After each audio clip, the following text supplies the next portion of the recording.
Wind comes first, a hard fist that flattens the sea into steel-blue plains and then shreds them into teeth. Spray climbs the prow and freezes where it lands. Tar runs black in the seams, sweet and sharp. Wet wool clings to shoulders beneath splintered shields.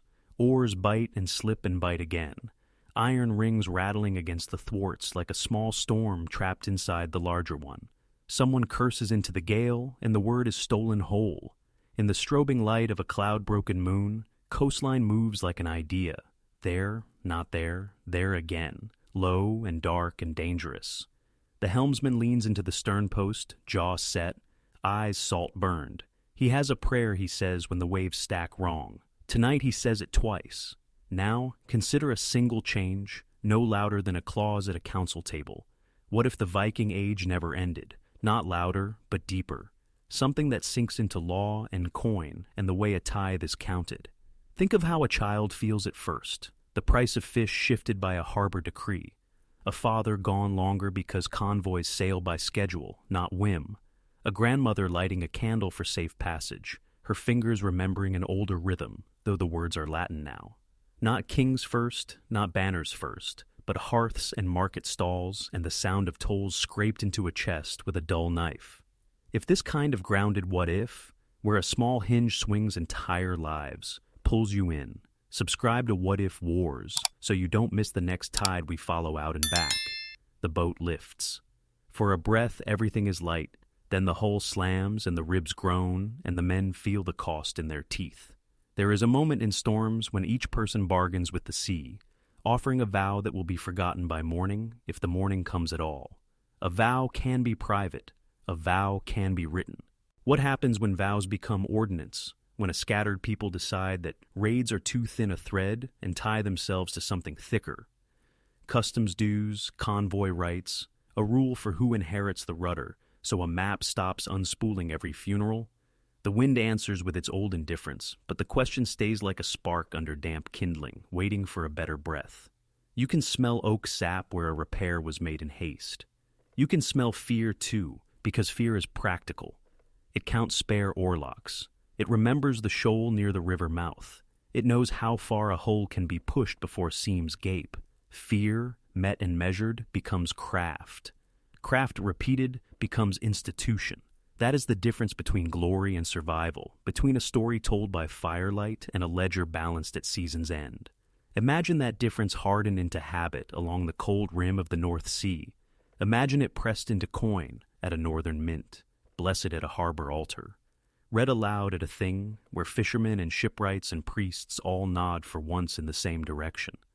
The wave train steadies. The helmsman leans less, trusts more. Somewhere behind the storm line, the shore waits with its muddy approach and its reeve's booth where the scales always seem a finger heavy. Somewhere ahead, a choice waits that is almost quiet. Keep the age as a legend, or fix it to pylons and breakwaters and a code that binds strangers into a fleet. The men pull, the ribs sing, and the coastline grows from idea to obligation. We follow them in, not for plunder, but for paperwork and prayers, and the colder truth that both can keep you alive. Fog peels away from Hedeby in long gray ribbons, and what it leaves behind looks less like a harbor than a page being read aloud. Planks answer under the rolling weight of salt-cured barrels. Wet ropes rasp along algae-slick posts. Gulls bicker over a picked-clean ribcage that could be herring or goat by the sour of it. Where the schley narrows and the market exhales, a boot the color of stale bread holds the landward gate. The reeve inside counts more than fish and fleece. He measures delays and favors, seasons and storms, and shaves a sliver from every cargo nosing upriver. His scales hang from a nail polished by the skin of 100 years' worth of hands. He knows coin like a smith, knows heat, by sound. Bright pennies from Sigtuna hit the pan with a clean ring, a shy handful of darker silver. Arabic letters like vines, settles with the hush of a long journey. He squints not at script, but at mass, speaks the one language that never lies, scratches a tally in wax, and listens to the fog tear itself open to reveal the inland road, a promise braided to a threat. Walk a dozen heartbeats, and the market opens like a lung. Hedeby is the taste of pitch and sour ale, of horse and soaked timber. A boy in a cap that eats his ears sprints past with a bundle of cured skins. A dog makes a joke of catching the knot and misses on purpose. An old man holds his tankard with a wrist scarred abroad and sells a vision for the price of another drink. An emperor's hall so bright the eye forgets to blink. Gold bracelets on men who called him brother as long as the oars held steady. He never learned Greek. He learned the true wages of distance, silver heavy enough to spend under marble light or in the shadow of the Danelwerk without asking leave. For years Durham's breathed north under the river of boats, and Sweden buried that breath in quiet hollows where neither flood nor thief could find it.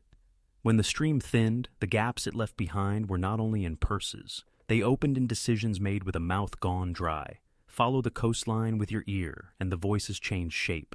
Ribe speaks lower, closer to the ground. Its bell is new, the wood of the frame still pale where bark was ripped away. In a yard by brown water, a shipwright named Shell beats a plank the way a man reads a weathered face. He knows the old arithmetic of clinker boards and peened iron, how overlapping skin makes a hull flex and sing as it skims a shoal or bites a river mouth. And he knows the blunt geometry blowing in from the west and south. Fuller bodies, higher sides, square sails, sternpost rudders, boxes that do not fly so much as proceed, steady in their own opinions. He dislikes their lines and loves their promise. Fewer trips for the same pay. Cargo that stays dry when the sea bares its teeth. His apprentice snarls at the idea, which is another way to say he loves the songs. They argue without raising voices, because both understand the stakes. Pride feeds the heart. Volume feeds the winter. Cross in your head to Jórvík and walk Coppergate, where a street can wear two languages without choosing one. Leather and yarn spill from the stalls. Porters rest their backs against lintels cut by hands that never saw Rome. The reeve's cloak tells yesterday's rain in a dark hem. Edric of Coppergate, broad in the shoulder, honest if you ask his enemies, one knee that complains about weather, grins without servility, and sets down a purse that clinks like a straightforward life. His mother taught him numbers on a chipped tablet and how to haggle with men who confuse volume for truth. He trades in cloth, salt, and, when wind and time collaborate, he trades in news. He can mark which ealdorman leans which way, and how many priests it takes to sanctify a warehouse, so both heavens and men think twice before prying it open. The shambles throws its small red rivers, pigs giving up the day. Above the din, the minster tolls, a shape the hours wear. York has learned that kings change faster than norms. It keeps a little aside for the levy that smiles kindly and carries a sharp edge. North of the city, the land still shows the dried channels of older borders. Farm names remember oars. Hedges remember who wintered where. The Danelaw was never only a flag.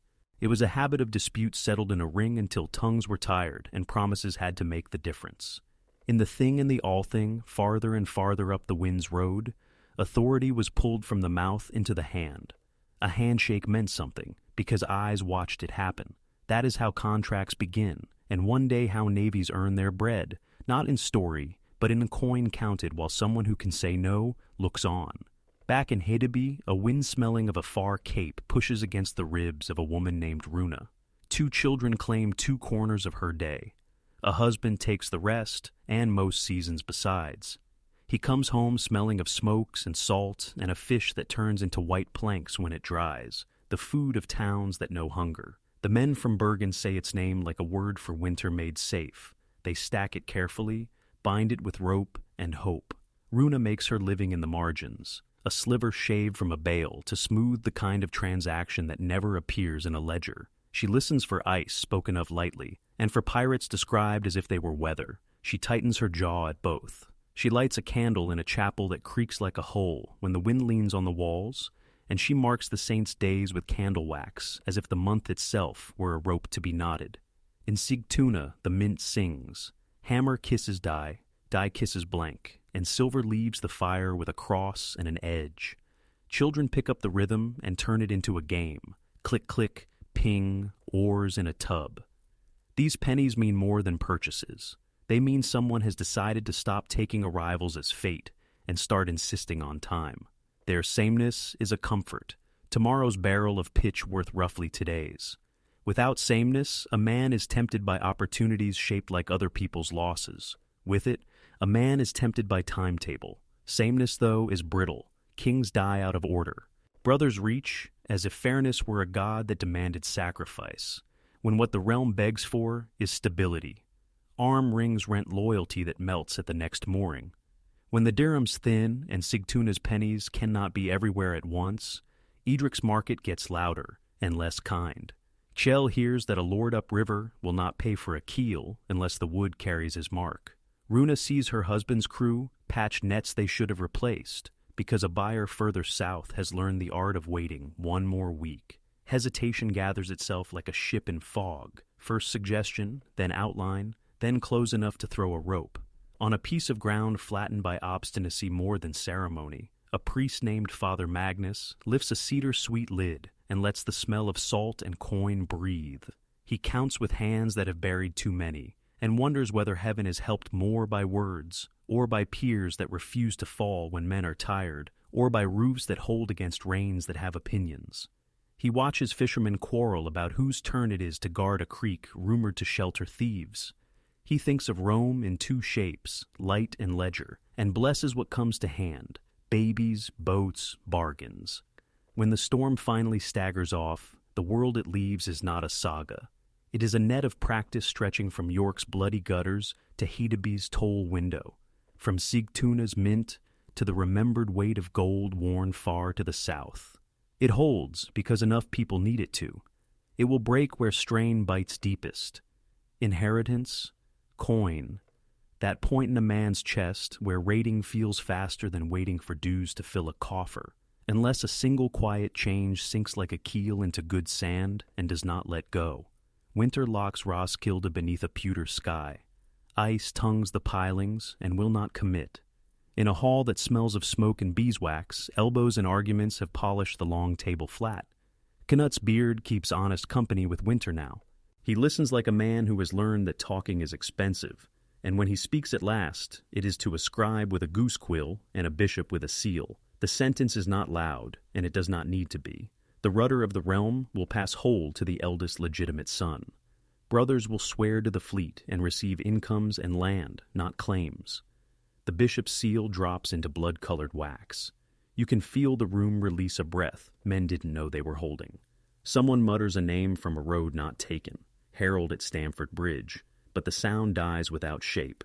If anything holds, this will. News outruns thaw. In Hedeby, a fresh plank appears on the Reeves booth. Letters neat, numbers tight. Dues live in a band a few parts of 100 wide. No more, no less. The plank smells of pitch and decision. Edric cues with a purse that weighs heavier, because it is honest. A clerk bites a Sigtuna penny and nods at its tone, lays beside it a new die from a mint nearer the king, and pronounces both true. A third coin with edges shaved thin as a bad promise is pushed back. Standard weight, standard face. One cross beneath different skies. Edric doesn't love sameness. It makes excuses harder to invent. He loves sending a nephew upriver without needing to whisper to saints. In Ribe, Shell lays the ordnance beside the curve of a keel. The order it carries is plain and uncomfortable. 2 escorts in the old idiom, fast clinker hulls sharpened for shoal and estuary, to shepherd broader-bellied, higher-sided cogs assigned to haul weight, counted in tens and into the low hundreds of tons. He runs his hand along the seam between the world he has built and the one he is being paid to build. Sternpost rudder, square sail. Freeboard that keeps men's feet dry and pride in check. These ships will not earn ballads. They will reduce funerals. His apprentice scuffs at curls of wood and calls them boxes. Kjell taps the order with a nail and says only what men who count Winter's trust. Half the money is already in hand. Across the sea, a thing meets indoors because the wind is the kind that eats fingers. The old ring learns paper's stubbornness. Convoys will muster on known days in known harbors, sail in dozens when season smiles, in smaller numbers when it does not. Signals will be taught in the hour between light and dark. Any lord erecting a private toll where none belongs invites retaliation from the fleet, not from some neighbor he can bribe. Fishermen pressed to patrol will be paid in coin, not in gratitude. Father Magnus copies the clause about reprisals by candle. Wax drips like careful thought. In his gut, he can feel risk and salvation twisted together like rope. Bergen tastes of smoke and salt even in memory. Runa stands under racks that claw the sky and listens to gossip cheap and expensive. Convoys will slow early shipments. First spring prices will sag when fleets arrive together, but knives will be cheaper to hire. Indeed, maybe not needed at all. She moves counting beads inside her head. If dues are steady and escorts are real, a late cargo hole outruns an early cargo mauled. She can live with steady. She cannot live with arithmetic that ends in a widow. The bishop who seals succession begins blessing infrastructure. New chests are built with 3 locks, 1 key for reeve, 1 for priest, 1 for a guild elder whose hands still remember tar. Tithes move into these chests and are earmarked for piers, breakwaters, hulls that escort other hulls. The boring miracles that keep food from drowning. Rome is content. Feeding the poor by protecting trade is piety with receipts. Father Magnus writes the line down and smiles with his mouth closed. Varangian anecdotes grow less like boasting and more like instruction. The old soldier shows how pay arrives in chests that tilt scales, how cities endure because soldiers serve schedules older than their pride. The younger men listening understand, however much they hate it, that the point is not glory, the point is payroll. Cnut understands it too, in his bones. Men fight for their names in songs for a season. They tend to peer for a lifetime, if that peer pays for bread. The writ arrives slower than rumor and binds tighter when it does. Seasons are pinned to saints. Fines are counted in coins that sound the same from Sigtuna to the Humber. A margin of mercy is carved for storms that cut fleets into chaff. Captains are allowed to hug a coast when the sky goes black.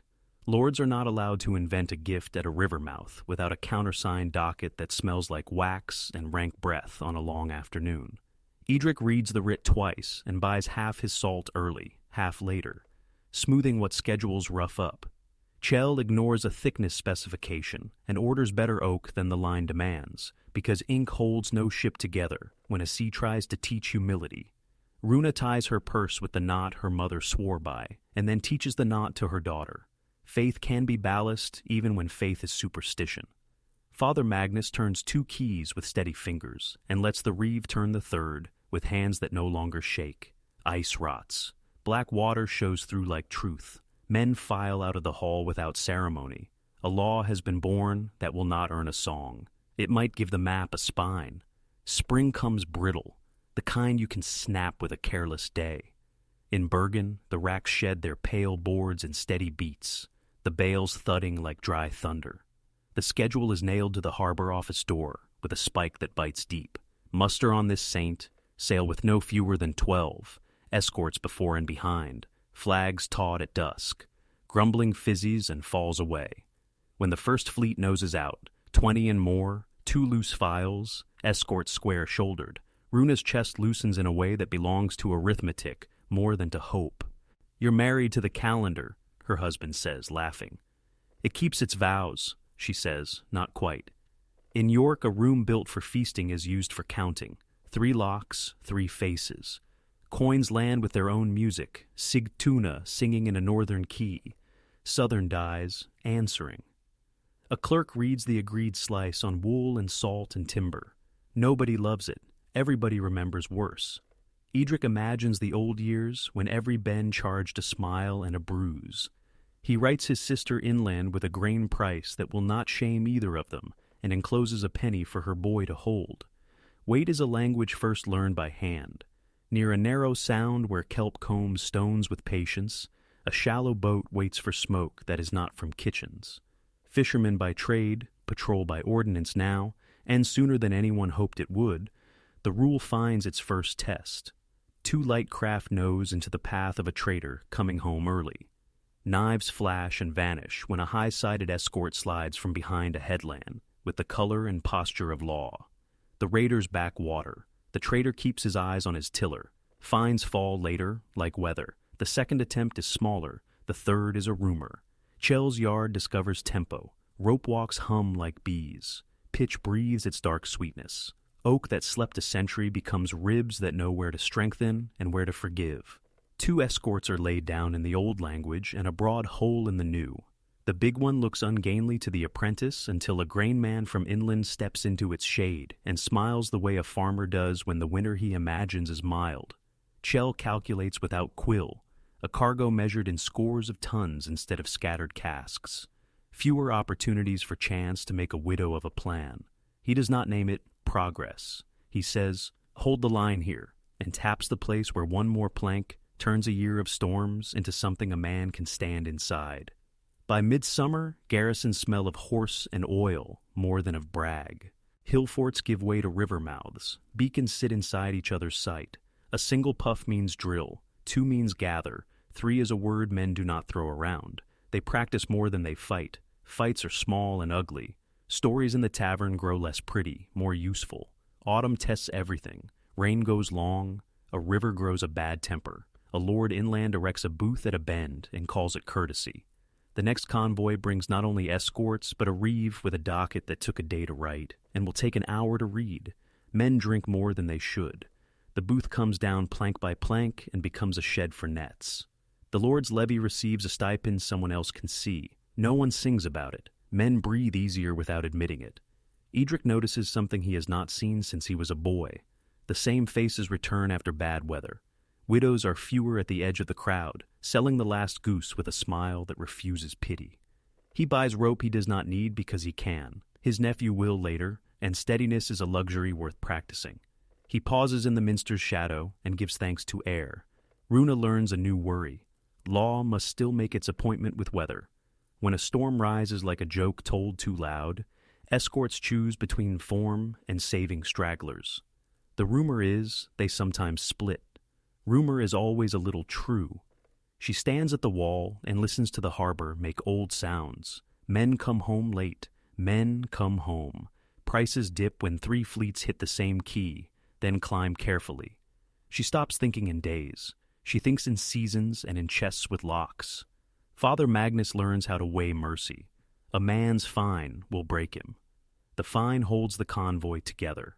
He finds a line that allows debt to be worked off in hours on the pier.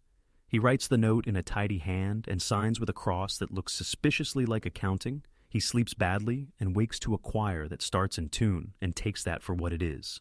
Enough. 3 years braid themselves into a rope that can carry weight. Borders do not budge. Gravity inside them moves. Trade lines fatten where escorts are reliable and thin where they are not. Across the Baltic, men with iron badges and neat books frown at the schedule pinned in Bergen. Their frown has a future. For now, shipyards count winters in keels, not kings. The apprentice who loved only the racing line of a raider runs a palm along an escort and whispers, "Beautiful," surprised at himself. Edric writes inland that, if prices hold, he will buy the warehouse he has rented forever. Runa folds the schedule into the Bible and discovers paper can be as sharp as steel. In the yard, the world narrows to wood, fiber, iron, time. Longships skin themselves in overlapping planks that flex and sing, shallow draft knives that leap when oars bite. Cogs plant their feet, more belly, more side, square sail pulling steady, sternpost rudder, answering leverage with leverage. One is a blade, one is a box. Chell refuses the metaphor out loud. He sets frames and listens to Oak answer the ads. Stability is a boy walking a plank with a sack of stones, while the hull shrugs and does not mind. Behind the yard, a rope walk stretches logic into cable. Tar lies sweet bitter on the tongue. Pitch bleeds like dark sap. Foresters chalk quotas. This many oaks pledged for knees and ribs. This many pines spared for masts. 6 winters from now. This many saplings protected from goats and boys with knives. Men grumble because trees are promises they will not live to collect. They sign because ships are promises their sons can. Convoys are choreography. Flags speak, red at the foremast to shorten, white over blue to hold. 3 lanterns leeward after dark to bear away and pray. Horns say what wind takes from cloth. Escorts learn to shepherd. 1 broad bow to tamp waves down. 1 stern guard to bully stragglers forward. 1 free to chase the shape that watches too long. The bill comes due not in blood first, but in wages, cordage, biscuit, pitch, spare sails on purpose earned only to be torn before the main. Edric stops flinching at the invoice. The slice he hated begins to show its teeth as value. 20 holes, 2 escorts, a spare kept warm. It eats coin that once lubricated a lord's vanity and now pays for a calendar. He learns to love dull words, reserve, amortize, actuarial. He notices who sneers at them and imagines how they sleep. The shock is not cost. The shock is how cheap order becomes when people who dislike each other exactly enough agree to purchase it together. Runa counts losses avoided in a book no priest will ever bless. Higher sides keep feet dry. Dry feet make softer men. Sternpost rudders hold courses when wind plays tricks. A barrel that doesn't soak, a fight that was prevented, a shoal that didn't chew a keel because flags told the truth. She writes it all down, as if the invisible could be weighed. Then trouble arrives neatly. Kjell's apprentice brings a letter from an inland lord who rolled his eyes at the writ and now wants speed, lean, low, quick, a knife to slip between a convoy and a harbor where paperwork grows like barnacles. The money gleams. The boy's eyes gleam for different reasons. The old song of a hull that earns a name. Kjell reads the clauses he already knows. War hulls built outside the fleet are not illegal. Ignore convoy signals and you howl alone. He brings it to Father Magnus, not to confess, but to borrow a conscience that can count. The priest circles the rim of his cup and speaks the language the chest uses. The harbor can match a portion if the hull bears marks swearing duty when flags call. If wages are paid in coin, that can be stopped like a floodgate. If the locker carries signal flags and spare lines, not trophies. If the psalm painted on the stern promises to keep promises. Kjell snorts at the psalm and then nods because symbols are cheaper than repairs. The Lord balks and calculates. Pride you cannot invoice is expensive. He funds what the writ will call a swift escort, longer than a raider, broader amidships, clinker held together where sea throws punches, deck strong enough for a small engine of war now, or a louder one later. The apprentice feels the earth shift under his ribs. He will have speed without lying. Runa adds a line to losses avoided and hopes never to prove it. Edric runs a hand along the rising curve and does not give his feeling a name. Winter quiets roads until they obey. The yard turns monastic. Planes whisper. Augurs complain. Stitchers hum. Refits become liturgy.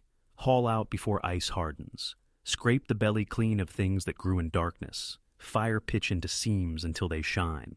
Rigging down into lofts where mice are hunted with devotion. A counter at the gate counts what wood leaves and what must remain. Children copy numbers in frost with small cold fingers and call it play. There is a day without wind when the rope walk's hum travels farther than voices. Kjell watches his apprentice splice a cable with the care of a father's first bath. The argument that worried him for a year has ended without victory or defeat. The boy remains in love with the long line of a raider. He has learned the odd, good beauty of a stubborn cog. The two can keep company without murder. Convoys move like a promise. Square sails belly. Gulls ride the grammar.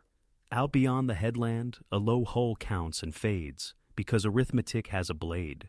Word comes that on another coast, the lesson was learned in reverse. Runa folds the story into quiet and prays for strangers in a tongue she is still learning to own. Edric receives an invoice stamped with a seal worth respecting.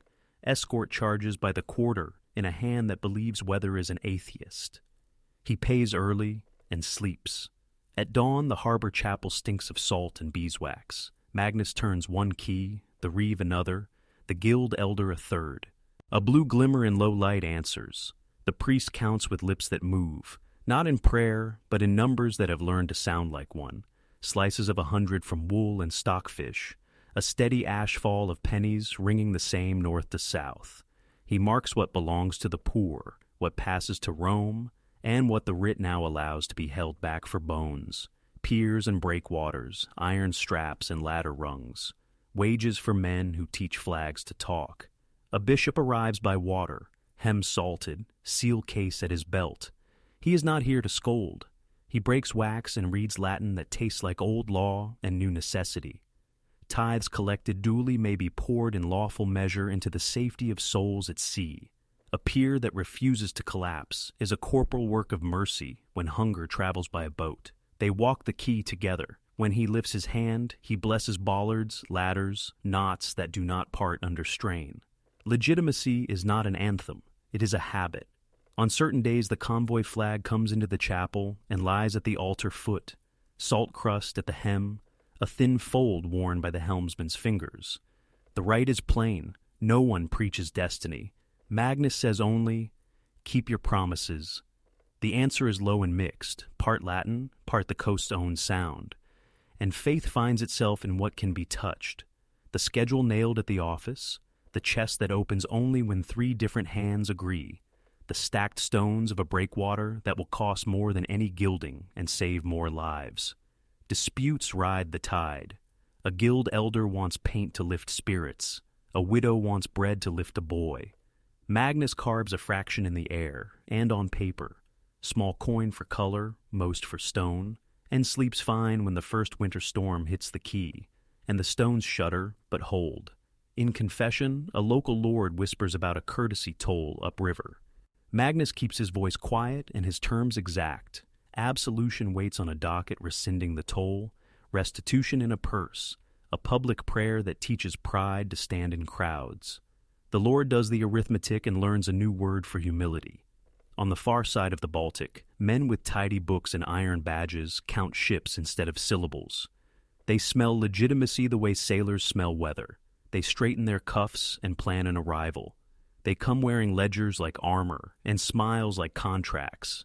Lübeck, Bremen, Visby, badged men with shoes that resent fish scales. Parchments unwind with green wax like ivy. Staples. Privileges. First rights to weigh, to buy, to store, to ignore local law when profit pinches. The convoy flag judges their hats from above. Runa watches from beneath the racks, while the contour's alderman asks to inspect guild books, and calls the slice insufficient by a margin, sharp enough to draw blood if you ran a thumb along it. A week later, downriver from York, Edric stands in a Hansa wayhouse called Neutral by a men who never had to kneel there. 30 good bales. A thin alderman with a wire for a voice declares all cloth bound east must be weighed on his pine. The scale groans. A clerk frowns. 2 bales acquire a blemish they did not have this morning. Wax descends. The bales are not his until someone elsewhere says so. Edric feels the old heat in the neck and keeps his palms flat. He has learned to save anger for wind. Rumor runs faster than wagons. In Ribe, Gale hears about a customary courtesy on pitch and timber unless inspected by men who speak a different house's rules. He counts the winters in each plank and feels pride bruise. Magnus copies a letter, 3 lines law, 1 threat, 1 prayer, ties it with dirty water thread, stamps it with beeswax, and sends it in convoy. The standoff in Bergen begins the way most bad ideas do. A weight dropped too hard, a measure clattering like a truth ripped open. A steward slaps a local boy's hand away.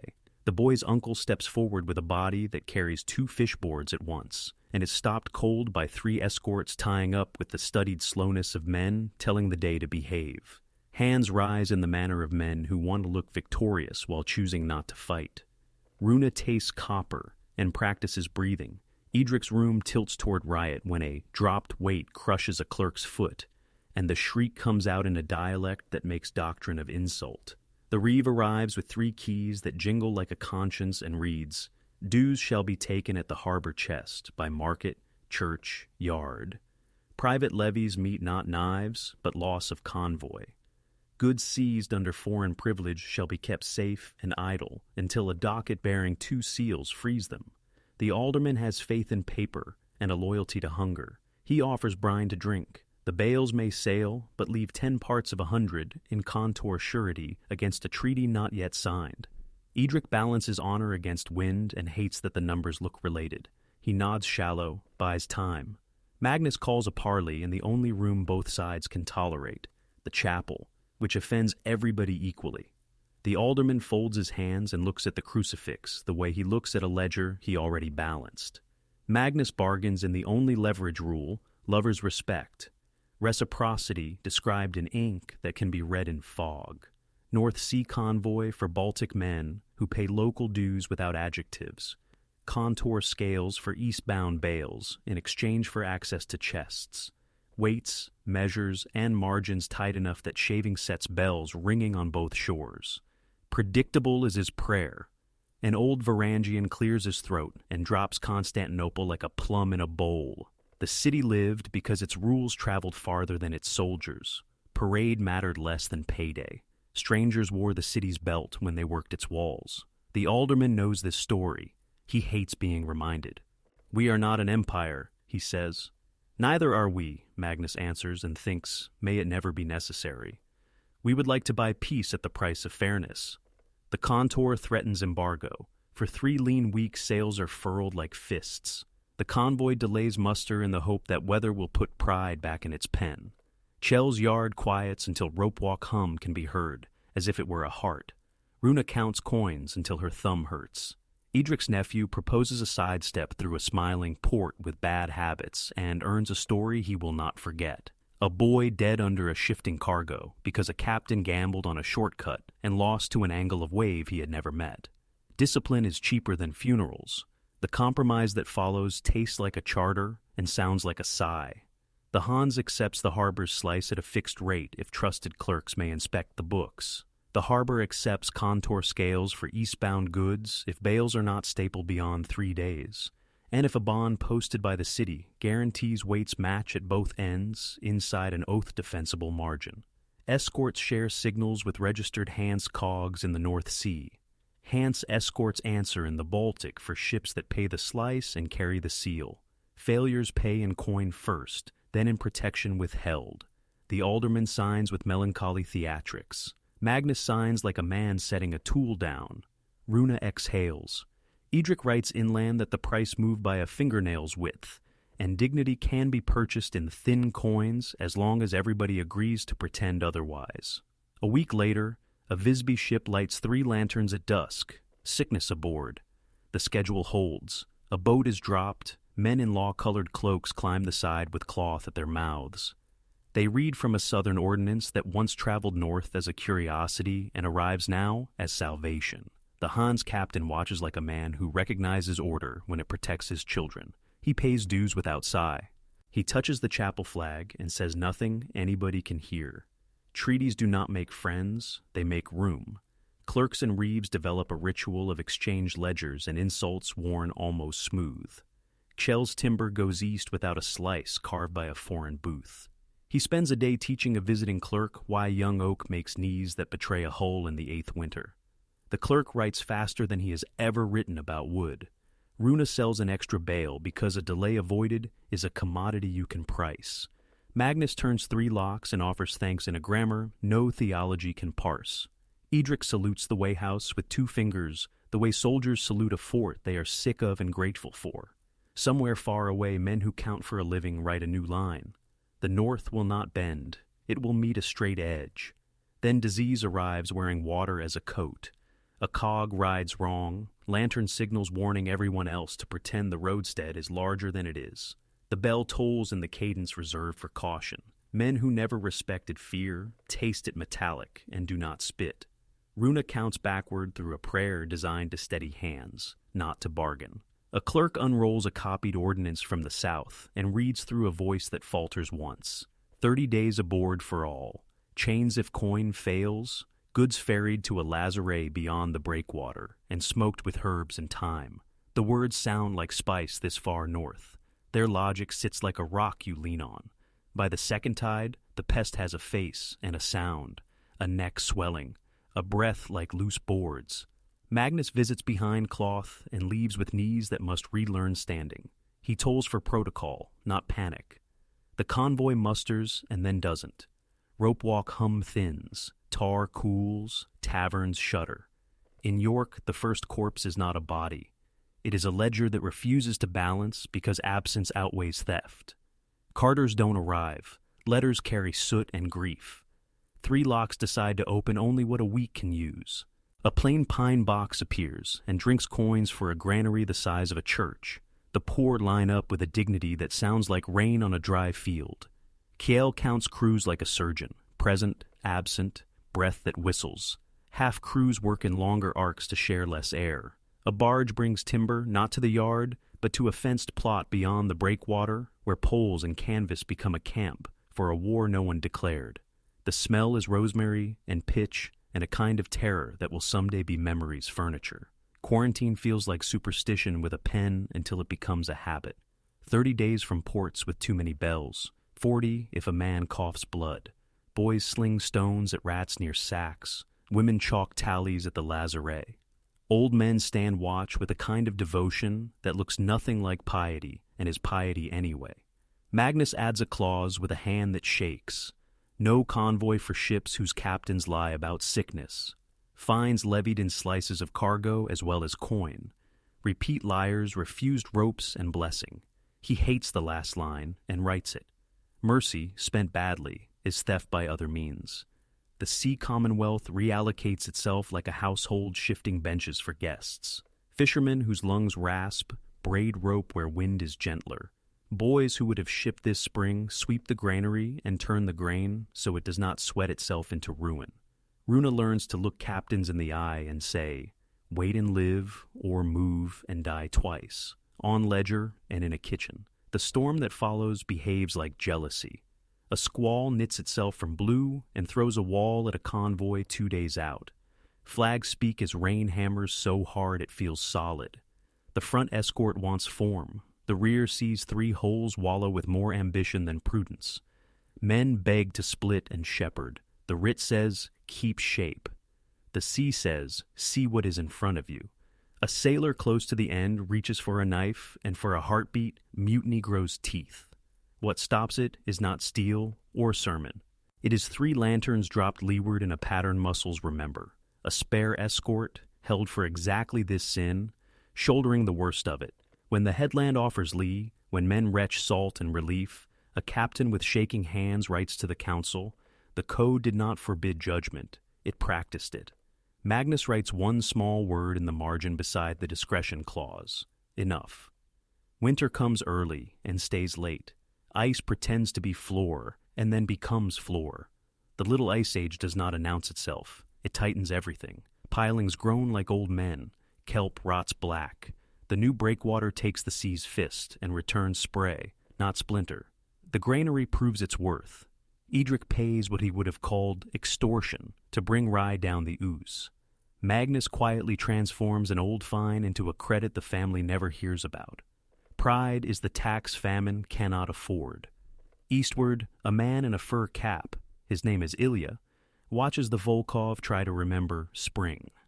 Ice sheets clap, sledges wait to become boats. He has learned the convoy calendar like a salter. He can tell which saint brings cogs bloated with timber, which brings lighter holes thick with cloth. He reads politics in wax stamps. Many shallow marks mean power has diffused. Few deep ones mean it has pooled. He writes to Edric, your corridor grows fat.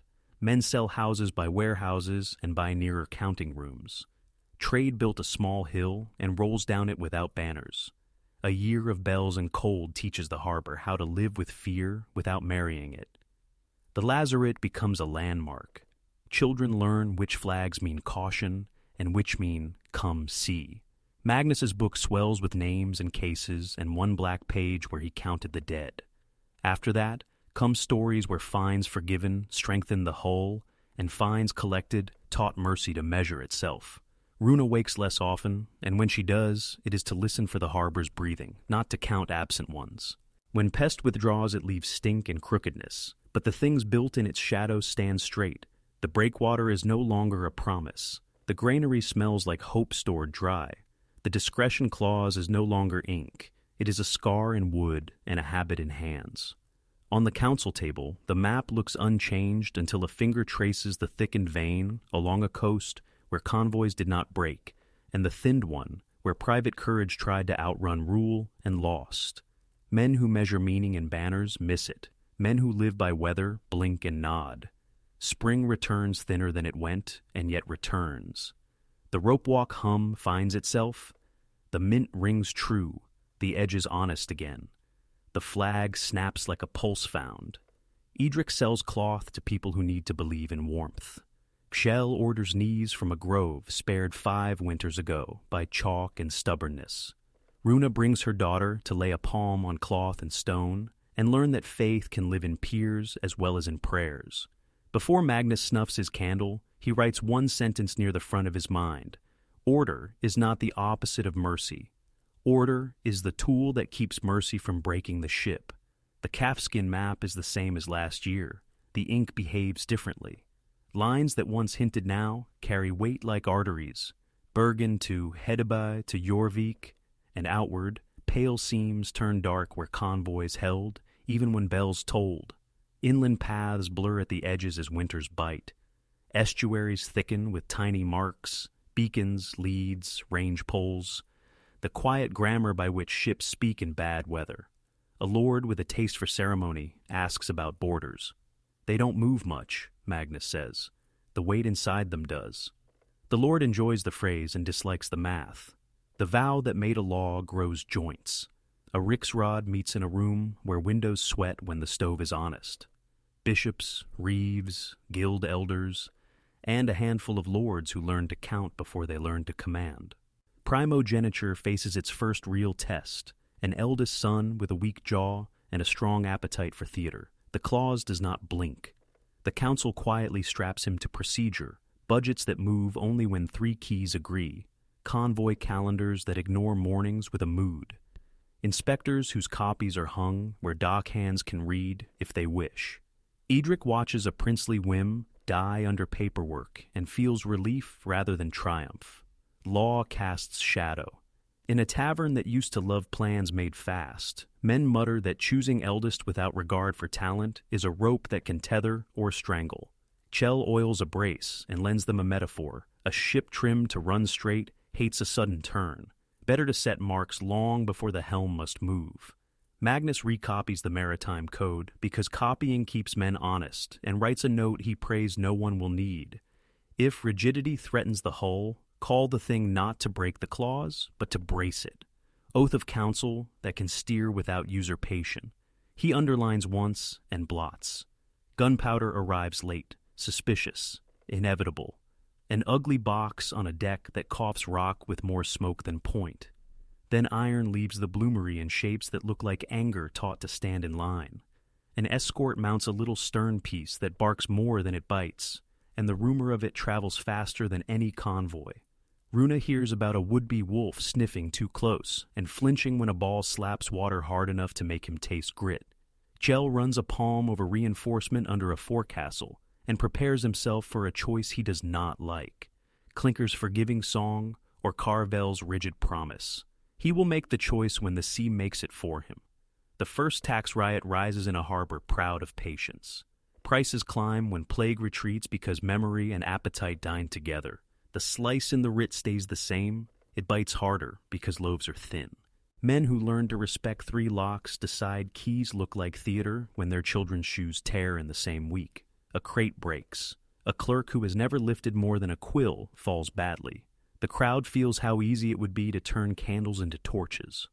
Magnus stands on the chapel step and reads in a voice with iron. In years of dearth, a fraction of dues is frozen and paid back in grain by measure.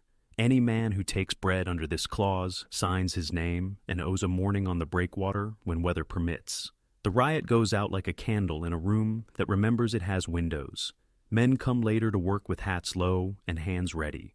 Law becomes bridge. Without the bridge, there is water. Meanwhile, the Hansa smiles and counts. Book inspections find what book inspections find. Small lies that cost too much to punish. Elegant ones that cost too much to ignore. Visby writes compliments embroidered around a demand for stricter margins.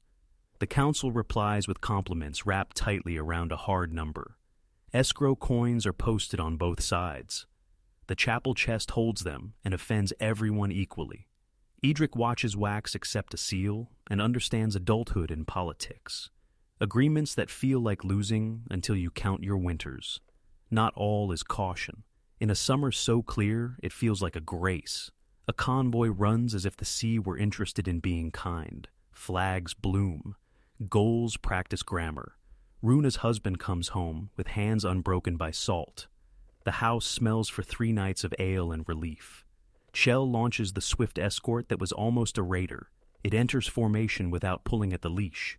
He allows himself pride, not in the line of the hull, but in the restraint it means. Then the second open loop shows its teeth without ceremony. Discretion, the clause that saved lives in weather, becomes latitude in the hands of a few, the sort that leave early and call it judgment, favor friends and call it fog. A letter arrives from a small port that pays on time, and now watches cargoes arrive last, because a commander loves a harbor with a brother-in-law's tavern. Petty theft is the worst kind because it borrows virtue's clothes. Magnus sets the writ on the table and points at the place where the ink is thin from fingers. We wrote discretion to keep men breathing, not to feed appetites. The commander argues, loses, pays in coin and apology, and a winter posted on a coast so dull even pride stays quiet. News of the penalty travels like good gossip. Ilya writes with a tone new to Edric's eye, "Your corridor chooses itself now. Men plan around it and pretend they don't. The old road east still matters, but for contracts, not courage. A friend who swore loyalty to no one swears by a schedule pinned in a town he cannot spell. The map did not change. I think I live in a different country. Far south, hulls grow taller and hungrier. Bellies measured beyond low hundreds. Carvel seams promise speed. Guns enough to make a harbor negotiate at the mouth. The north can buy time with convoy and rule. It cannot buy ignorance forever. Chell's thumb finds splinters where the future won't lie smooth yet. Magnus closes the ledger on the underlined council clause and wonders about the cost of touching it. Runa counts her daughter's breaths and writes hope into the losses avoided column for the first time without numbers. Edric teaches his nephew to write a hand that reads like competence from across a room. Two paths stand in the same light. A smaller, steadier commonwealth bound by peer and paper, or an empire that mistakes order for destiny and learns in open water that other men's iron has been practicing. The choice will not come as a trumpet. It will arrive as mornings, quiet, ordinary, when someone decides which clause to touch and which to leave clean. If this kind of grounded what-if pulls you in, subscribe to What If. Wars so you'll be on deck when we follow the tide that choice sets. In one future, the council uses the clause that was written in caution and underlined in fear. They call the thing not to unseat a dull air, but to brace him, binding his appetites to a budget that moves only when three keys agree, tying his hands to a convoy calendar announced a season ahead, surrounding him with men who smell of rope and ink and winter. The escorts keep their discretion, but with a logbook that must be signed and witnessed at each deviation. A captain who strays for kin or tavern finds his wages stopped and his winter long on a barren coast. Gunpowder arrives by increments, small stern pieces first, then bows reinforced for recoil, and is folded into doctrine like salt into dough, enough to change consistency but not to burn the mouth. Hands clerks become familiar devils. They frown at the three locks and then post escrow with the chapel because it is cheaper than war. The map on the table still shows the same teeth of coast, but weight has migrated. Granaries, beacons, rope walks, breakwaters, all the bones of a commonwealth that survives because it has learned to love dull miracles. Edric buys the warehouse he rented for years and teaches his nephew how to read the slope of risk no storm can flatten. Runa's daughter grows into a woman who can price a late cargo and a rumor in the same breath. Chell fits Carvel's seams at last where they matter and keeps clinker where it forgives, an honest compromise that spares both pride and men. Father Magnus grows old enough to hand the key to a younger priest whose hands do not shake. When a winter comes, the color of iron, and tries the seam of everything, the convoys tighten, the beacons speak, the chests open and close with a rhythm steadier than bells, and the harbor breathes through it. The legend has become a law, and the law, reflex. It is smaller than the sagas promised, and kinder than they could imagine. In another future, the clause about council is never touched, because touching it would look like doubt. A weak heir loves ceremony. A strong cousin learns patience too slowly. Captains keep their discretion and their logs in the same pocket as their favors. The first bombards make noise. Policies cannot ignore. A fashion for higher sides and iron mouths runs ahead of carpenters who know how to make such weight live at sea. The Hans smiles with its teeth covered and builds taller along the Baltic, where guns speak a dialect that reduces argument. A lord upriver finds courage in new metal, and erects a booth with a blessing from no one but himself. The convoy escorts arrive late because someone's brother-in-law got his beer for free. Edric sells the warehouse because the schedule breaks when it becomes personality. Runa stops writing losses avoided because the invisible has turned visible again. A cousin drowned on a short haul in a hull that should never have been pushed onto open water to impress a guest. Kjell, asked for speed without depth, gives what is asked and knows it is a lie. The hull cracks in the 8th winter, and men he can name go cold in water he has measured. Magnus writes 2 pages that feel like confession and then tears them out because history does not deserve such neatness. When a great storm comes, and the North never runs out of those, it finds fleets that cannot hold formation and laws that cannot distinguish between mercy and appetite. The map on the table has the same lines, but the weight slides away. Beacons unlit, rope walks silent, breakwaters patched and scabbed. Decline does not announce itself. It negotiates its way in. A little treaty here, a little trophy there, an extra toll at a bend where reeds whisper. Pride refuses the word defeat. Account books use it every day. Both paths end with morning light on wet stones. In the first, boys carry their small stones to a new section of pier, while a bishop blesses ladders because ladders matter. A convoy flag dries on the chapel rail, and smells of salt and beeswax and honest use. In the second, a different flag hangs heavy with rain in a yard where men once sang at launchings. The rope is good, the wood is tired, the ledgers precise in their grief. No border moved on the vellum, but lives moved inside the lines, toward or away from breath that arrives on time. If a hard truth remains when the salt dries, it is this.